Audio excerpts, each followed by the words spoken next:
हाय नमस्कार एव्हरीबडे, how are you, how do you do, I am fine एव्हरीबडे. तर बघा आज काम नाही काय नाही, तर आज एकदम पांढरी शुभ्र साडी घातली मी. जयंतीला घालायला आणली होती, पण जयंतीला जाणंच नाही झालं मला, त्यामुळे जयंतीला गेलीच नाही. तर आता एवढं आवरून सवरून आज का साडी घातली या, कारण आज मला घरी जायचंय. तुम्हाला लय काळजी लागली होती, लेकरं तुझे काय खात असतील, मोकार बाई आयतं खायला इकडं तिकडं जाते असं तसं. तुम्हाला बी काळजी लागली होती, काय नातेवाईकांना पण काळजी लागते. घरामध्ये पळीभर आमटी नसली तर कुणी आणून द्यायचं नाही, घरामध्ये तेल मीठ नसलं तर कुणी बघायचं नाही डोकवून. पण जरा इकडं तिकडं सुखाने 4 दिवस राधी राहिली की लय त्यांना लयच वाईट वाटतंय, जणू घरामध्ये हेच पुरवते ते, अशीच बोलते त्या. तर सगळ्यांचा आत्मा आज शांत पडल, कारण आज निघाली मी. आवरून बसली या, केस इचरायच्यात. तर तिकडं स्वयंपाक चालू आहे. मग म्हणलं चला तर म्हणलं सावलीला बसून एक व्हिडिओ करावं. सकाळपासून मला तर काय फोनच चालू आहे. तर बघा सकाळ सकाळ झोपेतनं उठली की नवऱ्याचा फोन, परत स्वातीचा फोन, पुन्हा मोठ्या मेहुण्याचा फोन, पुन्हा मोठ्या बहिणीचा फोन, फोनवर फोन, परत रात्री छोकुलीच्या आत्याचा फोन. एवढं फोन रात्री झोपायला बी 11 वाजल्या. सकाळी पण तशी लवकरच उठली, जायचंय म्हणल्यावर.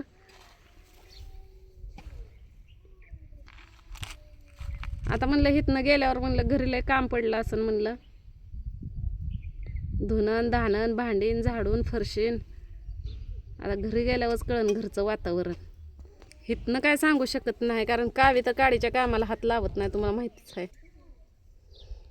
पण त्यांची ते आवरून सवरून शाळेत जातात, तीच लय मोठं आहे म्हणायचं. आणि कारभारी बी त्यांना खाऊ पिऊ घालतात, ती तर त्याच्यापेक्षा मोठं.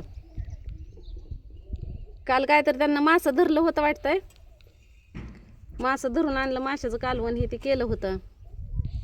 तर आज काय आहे म्हणलं व अक्षय तृतीय, आज आखिती असते वाटतं. ह्या दुनियेत जी माणसं नाही ती आपल्या जवळच्या माणसाला जेवण खावण घालतात वाटतं. मी कधी करत नाही त्यामुळं मला काय माहीत नाही. बघू टाईम आल्या मला बी कळलंच की हळूहळू, आहे का नाही. टाईम येतो प्रत्येक गोष्टीचा, प्रत्येक दिवसाचा टाईम येत असतो, वेळ येत असते, आहे का नाही.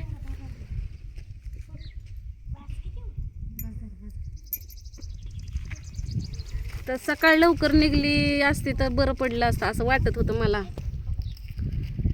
कारण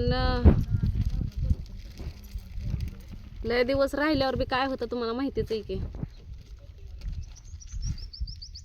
आता सकाळपासून निघायचं म्हणून आवरून सवरून बसली मी. अजून इकडं स्वयंपाक ही तेच चालू आहे.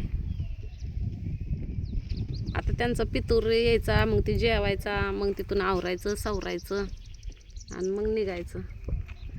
माझं उद्याचं नियोजन तुम्हाला सांगते की, आज गेलं तरच उद्याची माझी कामं सगळी होते. ते छोकुलीच्या धाकल्याचं बघायचं आहे, कारण इकडं ज्या शाळेमध्ये छोकुली होती ना, कारखान्यावरच्या शाळेवर होती ती, स्वातीकडे गेली होती आष्टीला शाळेला. तर तिकडल्या शाळेत, आष्टीच्या शाळेमध्ये छोकुलीचं ऑनलाईन नाव दिसत नाही, आणि हिकडल्या शाळेमध्ये छोकुलीचा धाकला नाही. नेमकी चूक माझी आहे का त्या शाळेचे आहे, का हिकडच्या शाळेचे का तिकडल्या शाळेचे. कारण आता छोकुलीचं वर्ष 10वीचं आहे. मग म्हणलं यंदाचं वर्ष बुडलं तर पुढच्या वर्षी म्हणलं तिला शाळेत पाठवावं म्हणलं. मग आता तिचा धाकला तर घ्यावाच लागेल, यंदाचं वर्ष बुडलं आहे म्हणल्यावर पुढल्या वर्षी पण छोकुली 9वीलाच बसन. मग ते सरांना रात्री फोन केला होता, छोकुलीच्या आत्याचा फोन रात्री आलता ना मला. मग मी रात्री सरांना बी फोन केला. मग सर बोललं मला म्हणलं काय अडचण नाही म्हणलं, सोमवारी या म्हणलं. सोमवारी आल्यावर बघू म्हणलं, ऑनलाईन जर इथं दिसत असलं तर इथंच दाखला देतो, आणि जर मग म्हणलं तिकडं दाखला असला तर तिकडला मागवून घेऊ म्हणलं. बरं म्हणलं. तवर बहिणीचा फोन आला काय की आई लय आजारी आहे, आई म्हणजे आजी लय आजारी आहे. आणि काय पहिला पाय सुजला नव्हता का, आम्ही गेलतो भेटायला त्यावेळेस त्या पायाला काहीतरी जखमा झाल्या त्या वाटतं. आणि काय खाय नाही पे नाही, कारण आजी ती लय दिवसाची आहे, म्हणजे लय म्हातारी आहे, लय म्हणजे जवळजवळ 100 ओलांडून गेलं, 110 तर होऊन गेलं असतं बघा. लय थकलेली म्हातारी आहे, लय म्हणजे लय. माझ्या पहिल्या आईची आई आहे ते.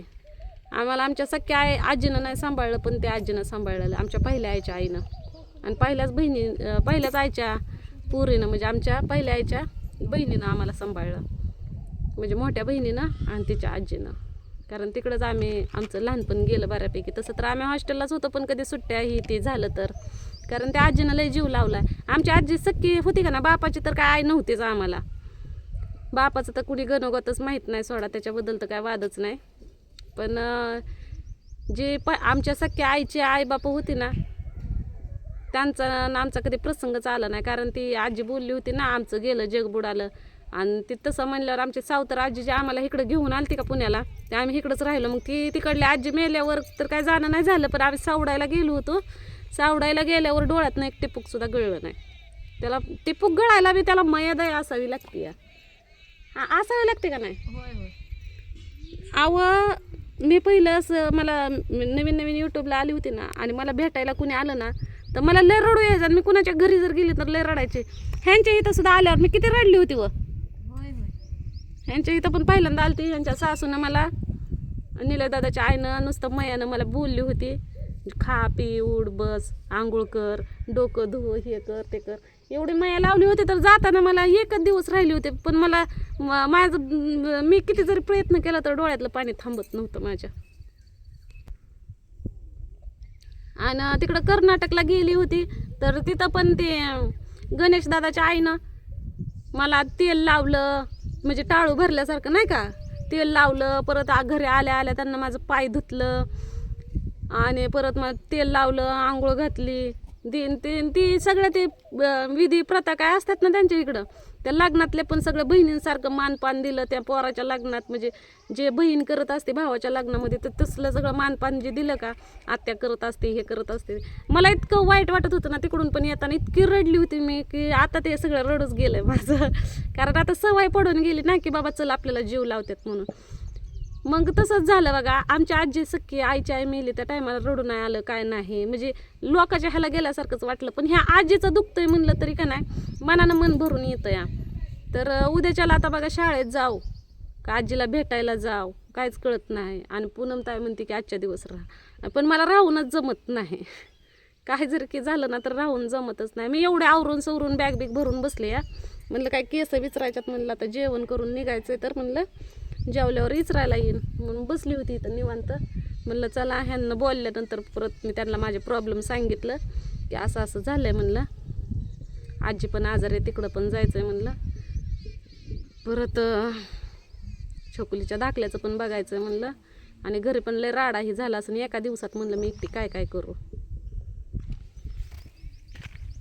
आता बघून येले दादा गेले तर वाटतं आंघोळीला, त्यांच्या आंघोळ झाल्यावर हे ते मग आम्ही निघणारच आहे.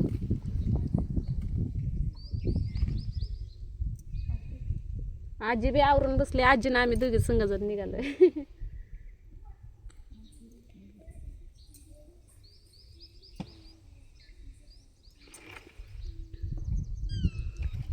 तर चला मग आता भेटू आपल्या घरीच पुढल्या व्हिडिओमध्ये.